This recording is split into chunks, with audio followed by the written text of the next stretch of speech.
o tau, o se nuu na whaia lea tua maona, ia vi ia teia, o le na wala awina i tātou, mai le pongi sā i lona lava malama lama. I le suafol tamā ma le alo ma le anganga pa ia. Ia whātasi le li i mautou,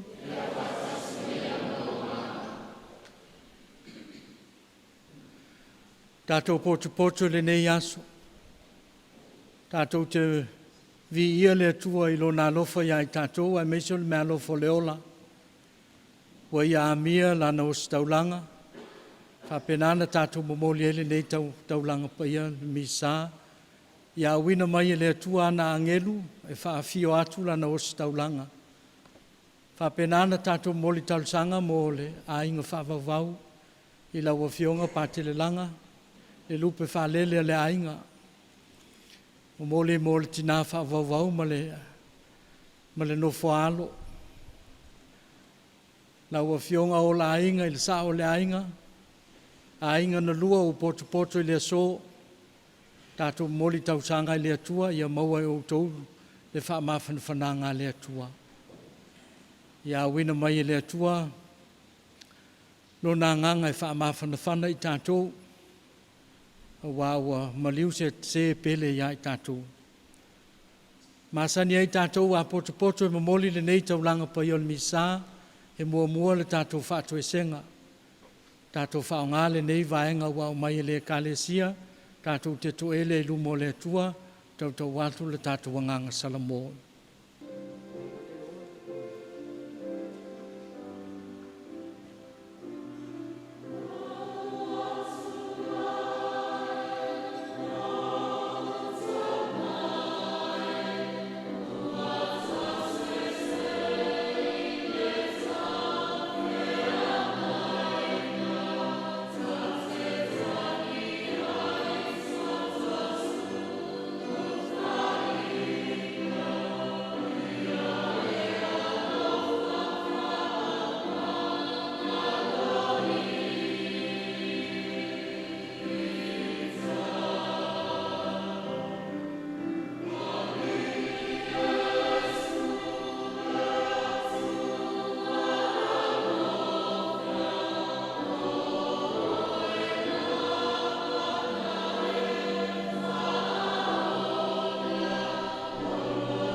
Ia alofa mai a te tātou le atua e ona le mana uma, whaamangalo mai tātou mai a tātou ang sala, tai i tātou i le ola e whaavavau. Ia tātou te talo.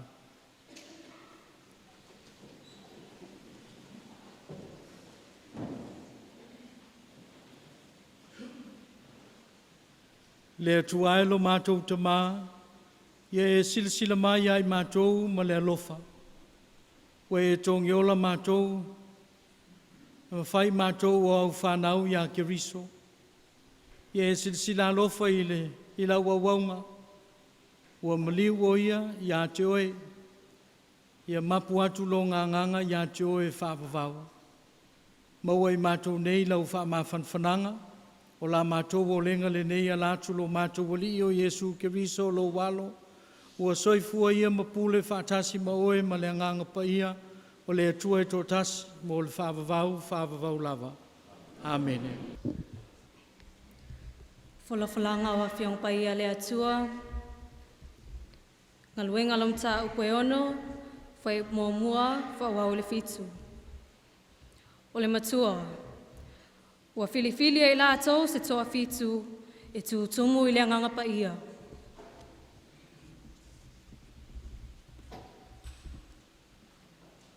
Ona po ia ua whātua teleina ai le au so o. Ua tupu ai le mui mui o Elenisi ia e Peru. A wā ua ngalo o lātou whawhine. Ua oti a lātou tāne. I le tufa ina o mea iaso whaiso o. O na tala ina lea le toa tino ngā fulu ma le toa lua. O le toa tele o le au so o. Ua whapea atu. I le te sau na mātou tu ua o le fionga le atua. Ai tufa i oloa. O le nei, le au soe. I nā whiwhili ia ni o tos toa fitu. E tau le leia. E tūtumu i langanga pa ia ma le poto. Ia mātou tō fia i lātou i le nei whaiva.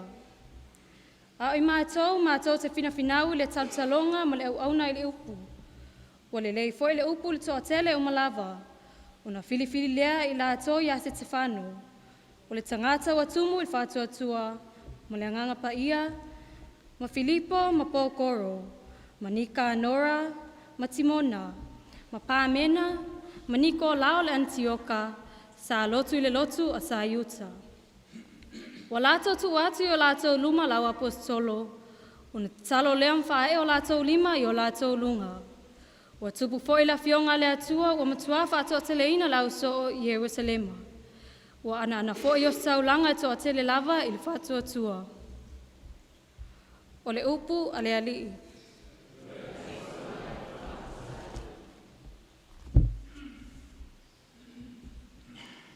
Le alii ie lunga ia te i mātou la walofa, e peo na mātou wha moe ia te oe. Le alii ie lunga ia te i mātou la walofa, peo na mātou wha moe ia te oe. I nā pesa ia le alii o tau o e ami o tonu. E ono lava ie wa ami o sao o na vi atu. I nā vi atu ie le alii le kitara. Ia whaipe senga ia te ia le nā peli se fulu o na manoa. Ia li ie lunga ia te i mātou lo walofa. Peo na mātou wha moe ia te oe. A wae sa o lava le fionga le alii. Ua whaia fo e ia na ngā luenga uma il wha maoni. E fia o ia i le ami o tonu mo le whamsinonga. Ua tumu la langi le alofa o le alii.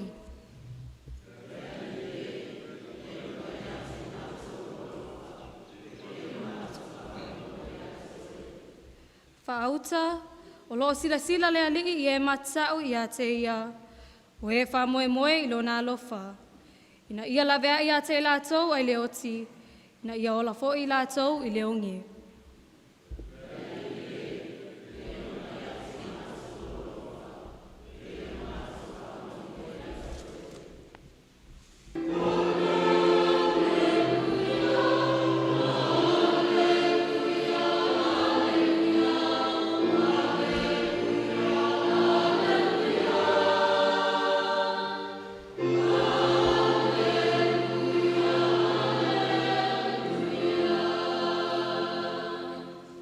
What's tau ana ti nao le keriso, ma tue tu na ye woti le asu tolu.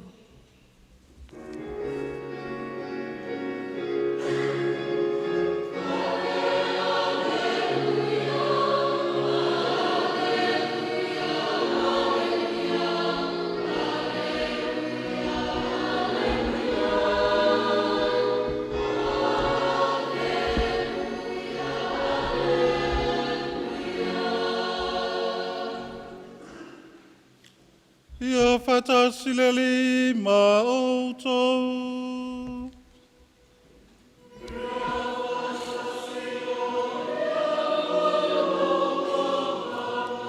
O le whalawhalaina o le talalelei aleli, mai le malia pai ai o ane.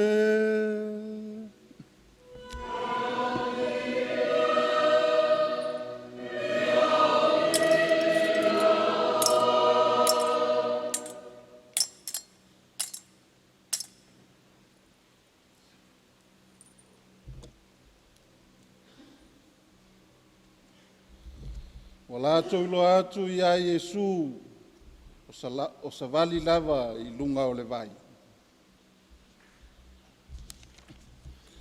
O i le afi, ono ifo lea o na so i le vai, o ae fo i le vaa, na lātou o lea i kapu na umi i le tasi tu o le vai. O pouri uli foi, ai lei maliu atu lava Iesu ia te ilatou. Sou foi le vai le matangi uangi te tele. O taualo ilatou pe tolu pe whamaila. Na iloa atu lea o ilatou ia Iesu o sa vali lava i lunga le vai.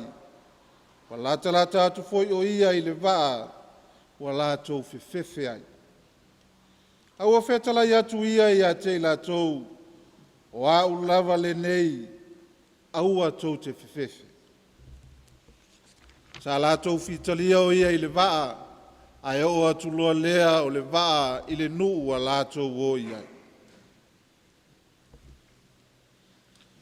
O le tala le leia le li.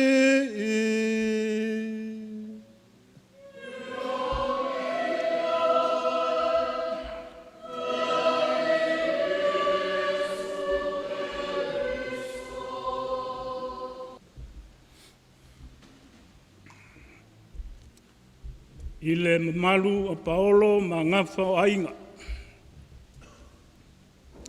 Tainane pa ia i le tu ainga sa. Le au no fawoto. Fionga ti akondo ma le au whaingaluenga ma o lanto whaltua. Ia whape fo i ainga whanonoa. Ia malenu o le tua whawawau. E lei tu noa whaiva o Samea. E lei whalala fua ulu o la au. Ua mafua le nei aso mai lo topa ia. Ona ole fiati ngā fantasi. Ma le vale alofa i toe sauninga o lana au nei. Ua vala au iai le tua. E mai upu o lo tu sia i luma i le whaitutoa. Le au na le ie ma le whamaoni. Ulu whale maia i le fia o lowari.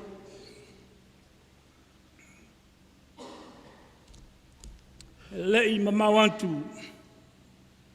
Na o tātou whamanatu ai le ori ma le fia. E toe soi fua manu malo o ke riso mai le tunga mau.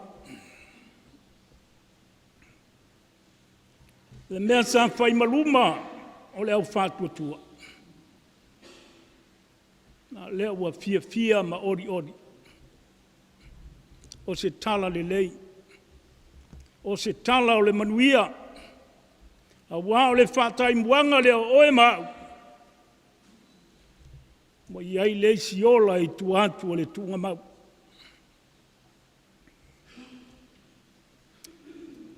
Hai mai ao le i Maliu le li. Sa ia fili nisi e taua veina lana ngā luenga o le tala. E iai le au apostolo. Wa mai a foi ona ia whatatia ma whatau to oto. Ana fuafuanga mo i lantou nei. E le toi whaia i lantou ma whaiba. Ai mo whaiba i tangata. Vitaliano. E ona manino le evangelia e le nei fiafi. Ua toi fo i ale au apostolo i o latou whaiba masani. O le ngata i whare. Wa ngalo ia i lantou le whiau. E oi fola matala. E maise le tala le lei. Ua manu malo le rii mai le tunga mau. Tātou whalongolongo i le mena tupu. Mai ao savali e sui lunga le vai. A ua mata tau ma fefe. Ai sea. Langa lalatou te langona mai loa. Wa iai le mea wa latou le usta ia. Wa le whāwawina le whiau. O le fola ma le tālai. A ua toe fo i le o langa tuai. I le ngātai whale o le whainga whaiba. Le ala fefe ia. Ai ole toi whaali ia o Yesu ia i lantou. O se longa ma se whau e toi tātā. Mana tua o tō whaiwalo filima e nā ua uma na mamori atu. E le o le ngata i whare. Ai tau te oe wha ngota mai a nganga o tangata. E nu o le tua. O le wala au o le tua i lana au nei. Salo le o toi po se dilo lau tō whafonga. Ngā luenga sa ia whatino ina. Mai lawa le taimina, bala au wai le tua ma fili o ia. E le i solo muri e le i toi foi. E le i toi alu le ainga po le o langa tuai. Sa ia tau pele taua. Se io lava ina bala au iai le tua. A lea le au na le ia ma le whamaodi. Ulu whale mai. I le fia o lowari. Ai se ala tātou te whanoa noa. Ai se ala tātou te whaavau ai. Ona o le mafutanga. Ona o le masaninga. Ona o whainga wō. Ao le anganga o Patele. Laua ia ao le tua. A tō usu le tai au I tei le taulanga lai ele le ngā puru lai lunga. Tai au tai tasi le seng le tai au ai pe I ai solo nā manu. E pe tā ngisi, e pe tāri ai. Ona fele lei solo lo lea. Halu ale manu I sue lana me ai. Ai pole ale me mamau le me lele I ale nā manu. A oi na nganga I fole la. E toi fo ia I lona la lea. I le nā au lea na sawai. I whapena le aso le nei I le fionga ia Patele. Ua toi fo I lona ainga. I le mea na sawai. O hata ia. O le lei ma le mātango fia o lana whatinonga lana awananga. I whapena fo I o na tari leia. Ma tari alo ia e lona matai. Sia o onga fo I lea mo tātou. E ala I o tātou baptisonga. Ua tu tofi tātou uma mo lea lava ngā ruenga tasi o le tālai. O le fola atu o le whinengaro le tua. Whai tātou te le whatino ina. I whapena fo I o no tātou whewhewe. Wai leise ngā ruenga le lei o tātou whaia. Ai whai whatino ma le anto toa I le nganga o le taumu whai. Nei se mea tātou te atu ngaru ai pe popole ai. Wau Yesu laba na whetalai. Aua le atu vale au tō loto. Wau o le ala. Wau o le upumoni. Wau foi o le ola. Petalai nga ia Yesu sa muri tai iai lana wauna nei le whatinonga o lana ngā ruenga. Iwi lava ina whare tonu le soifua. Ma vai le tino. E sa fusu tangi pea. E le I nofo. E le I wha E le I pai e. Sa tu lai pea ma whatino lana whi au ma le ngā ruenga. E pei o na fili ai oi. Ia le nua le tua. Tātou loto te tele. Wala au le tua ia Vitaliano. Ai ua tātou manino foi. Ua maua ia lona whaoratanga. Ua whapaleina. I tusa malana ngā ruenga sa whatinoina. O le au nanga lea ia te ia e whapapau. Ia lofa mai le tua, wha mawhanawhana ma wha maise, pa ia i ainga na rua. Ia maise foi o tātou o whatasi nei, tātou mori talo sanga pēa mo lana whai ngā malanga, ia mapu atu, ia ao le tua o ani ila o lo tutoe. Ia anga le lei le tua ia te ia. Ia au na le le ia ma le wha maoni, ulu whale mai ai le fia o lo wari. I le suamfo le tamā ma le alo, ma le angang pa ia.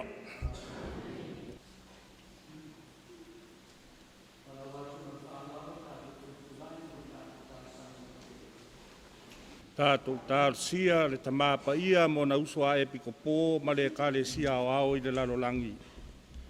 O le tātou o lenga lea i le alii. Tātou talu foi mo le tamā o le puleanga ma le tātou puleanga fufuanga uma i le nei tausanga, bua au muri au le anganga o le atua i fufuanga uma o le tātou puleanga. O le tātou o lenga lea i le alii. Tātou talu foi mo le taitai o le tātou watunu ma le kāpeneta ma le tātou whainga mālo. Ine ia whaia le mea tonu wale manuia o tangata lautele ma le tātou watunu. Tātou o lenga lea i le alii. Tātou mantua foi le anganga o le fionga ia Patele Vitaliano. Ia whapena o na mapu atu ia ao le atua mauso na no fuanga i le langi e whaavavau o le tātou o lenga lea i le alii. Tātou talo foi mo le tātou vikari atu nei, li lingi mai wha manuianga le atua le tātou vikari atu fuafuanga uma o le nei tausanga.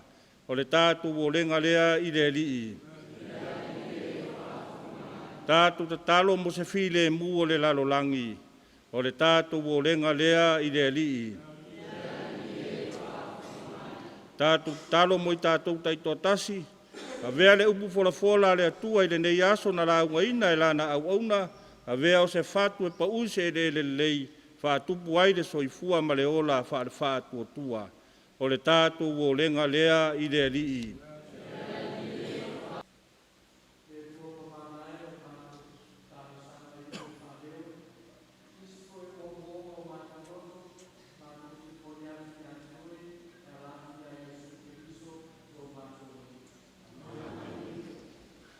Amen.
La rie ma kola we kalisie le langi ato le yamatu lo me le lofa la tasi Francis lo matu mapuia al fati lo matu ati fu le tua isa we pe tofi la kalisia mai se lo lu ko nei e ma tua nganga Vitaliano, te ue warawina mai le nei o lava. Le baptiso ngano ia patasi ni keriso, o whapena fohi, o na mautofu o ia i lona te tu. Ia mai tuo mātu usa ma tuo pawhine o fo iatu o lātu mālonga ma whame moe le toi tua. Ia taria i lātu patasi ni nganta māri ni kuma i le mālama mo lau fio. Alofa mai a te mātu malapa. Na ia mātu o ngā mātu te awai patasi ni ola i whapawau. Ma Maria li tina tau kō le tua. Iosef ia le awa apostolo te aupa i uma. Ue ni whātio ina lofi na ngalo i tuku lama uma. Mātu fia vi whane le patasi me la tumi la fio e la tilo walo o Iesu Keriso.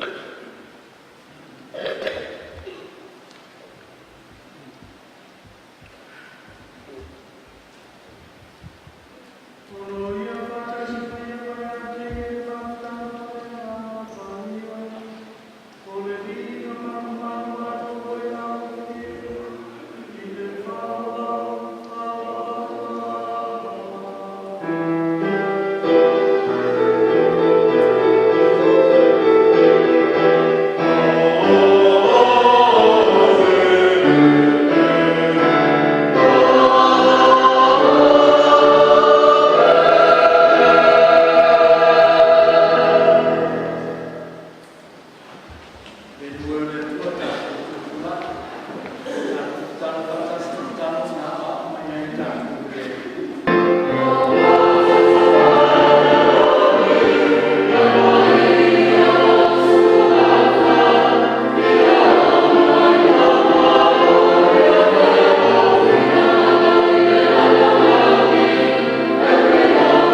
Behold the Lamb of God, who takes away the sins of the world. Blessed are those who are here to receive him. Amen.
tarsia ele na mo Patele ya mesele se talo wa ai mo e tina fa wa ma ai talo fa Tamaitai tu fa na mala no mo talo Maliu Patele se uso ya cha na su ma tu tâm địa là một ngày phản hồi ngoài mà ta được sự phản hồi một của cái áo của cái phải làm của cái áo này của cái chân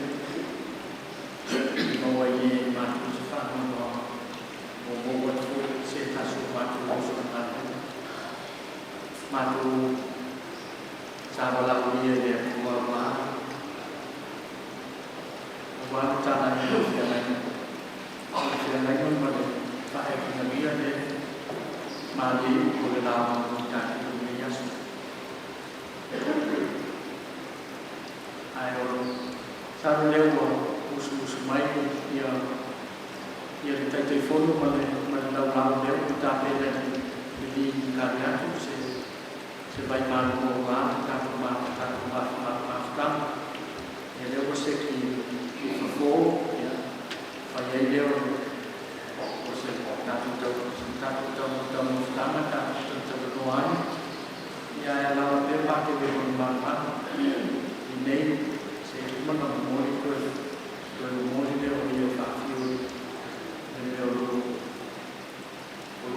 doa yang mau tu sahaja saya pakai dia yang tu nekima tas yang pun sana itu memang Patele ya dengan dia Paya dalam lalu dalam pagi, mesur pertama dengan Paris.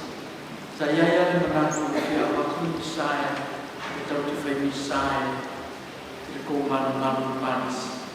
Ya saya aku dalam mungkin boleh dapat pak, lagi final yang aku faham ini. Ya ini yang saya tas. Saya faham paya membantu awal.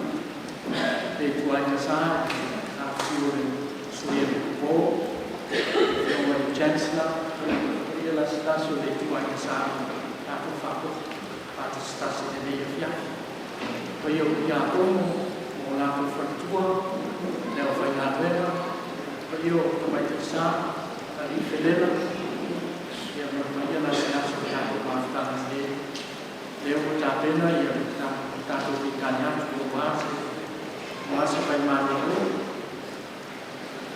dia tahu fakta apa aja ada fakta pun tak kebang besar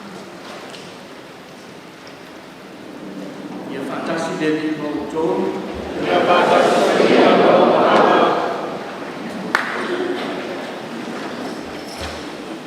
jadi ya biar ni jadi suami dia rumah fakta Maliu le fama na tumo ro walo o se soani ya mato ina ya mato ora de ye ya fama usani mato fato tua wale awai de tan suan o le tan suan sa fama ai tino o la wama ya Vitaliano ya vere ma ai no lo faleato le mamsana fa Mauga Lona ini mesur pakai pertama kalau faham faham dari dia mesur lu memasan sport memorial tu orang orang yang cik lepas tu kita lihat jalan sudah Yesus kebisu orang tu ini tapi mereka benar mereka tu apa pesen pesen mereka bisa ia fantasi dari Mauga dia banyak tu yang coba orang berumah, ledama, Maliu, Now you are told what is the name of your